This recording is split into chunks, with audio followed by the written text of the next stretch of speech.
Now, though, we can speak to Ambassador Husam Said, who's head of the Palestinian Mission to the United Kingdom. Thank you very much for coming on the programme. Thank you. Just want to take you back to Saturday morning when you first heard what Hamas had done. What went through your head? Regret that the international community has not heeded our warnings for all these years. Regret that this was allowed to fester for decades. Regret that there is attention now in the BBC and all over the world only because blood has been spilled. I only hope that, or I wish, we did not get to this moment.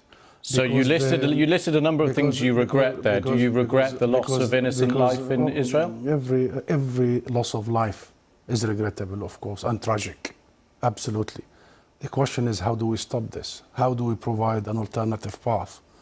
How do we learn the lessons and the mistakes of the past?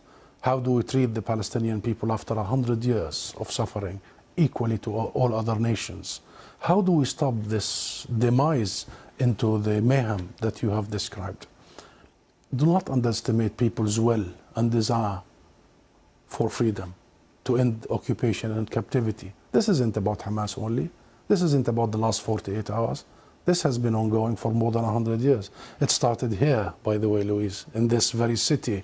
It was Britain that gave our rights away without even consulting us. And then this whole international Western approach to us has been failure, dismal failure. This is about time that we really give a different path because there is no other alternative. As our ambassador to the UN just said, justice, not vengeance, and peace, not war. And we, the Palestine National Movement, we, the PLO, have given that alternative avenue 30 years ago. We have recognized Israel. We have committed to negotiations and nonviolence. We have committed to international law and resolutions. Israel was supposed to do one thing, end its occupation and stop its colonial settlement expansion. It did not do this for once. All the successive governments and the international community was supposed to provide accountability and guarantees. The US-led international community did not do so. So we are here today, Louise, and the question is, the most important question, how do we stop Israeli massacres that are about to happen against Palestinian civilians? Well, and how do we... I want to jump in on, and I appreciate the historical context, and we will come back to that. Just on the last 48 hours, though, do you support what Hamas launched on Saturday morning?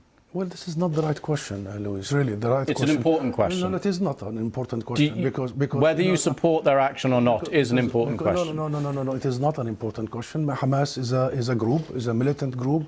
You're talking with the Palestinian representative. Our position is very well known and clear. And what is that? Do you support Hamas's actions? And then you cannot equate.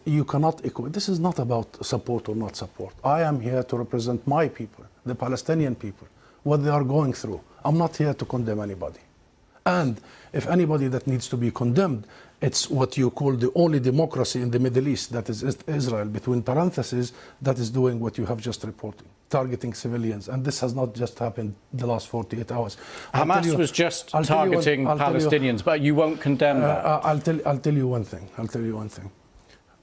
Hamas is not the Palestinian government, okay? The Israeli government is giving orders for its organized army. So please don't draw any symmetry here. Don't equate. There is no way you can draw any symmetry. And don't equate between the occupied and the occupier. This doesn't serve justice to understand for your audience and viewers the real situation. Since Israel's establishment, it has had one military doctrine. When it fights, it goes and fights civilians, kill civilians, so they pressure the fighters. Since 1948, and go back to the record, and this has been repeated in Gaza and will continue to be repeated. So the conversation is not a blame game. I am not in the business of blaming the victim here. The real conversation is, how do we stop this vicious, deadly cycle? You just condemned Israel for killing civilians, and you won't condemn Hamas for killing civilians. How many times you have interviewed Israeli officials, Louise? Hundreds of times. Hundreds of times. How many times Israel have committed war crimes right live on your own cameras? Do you start by asking them to condemn themselves? Have you? You don't. You don't. No, I'll answer that question. You don't. You know why I refuse to answer this question? Because I refuse the premise of it. Because at the very heart of it is misrepresentation of the whole thing. because it's the Palestinians that are always expected to condemn themselves. I mean, come on, this is a political conflict. We have been denied our rights for a long time. So this is the wrong starting point. The right starting point is to focus on the root causes, is to try and get out of this extreme dark tunnel, as opposed to this business by BBC and the mainstream media for 75 years. You bring us here whenever there are Israelis who are killed. Did you bring me here when many Palestinians in the West Bank, more than 200 over the last few months?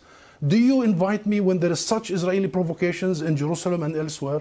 Because what Israelis have seen, which we started by saying tragic, the last 48 hours, the Palestinians see every day for the last 50 years. You know the situation in Gaza, you've just described it. This is the biggest open-air prison.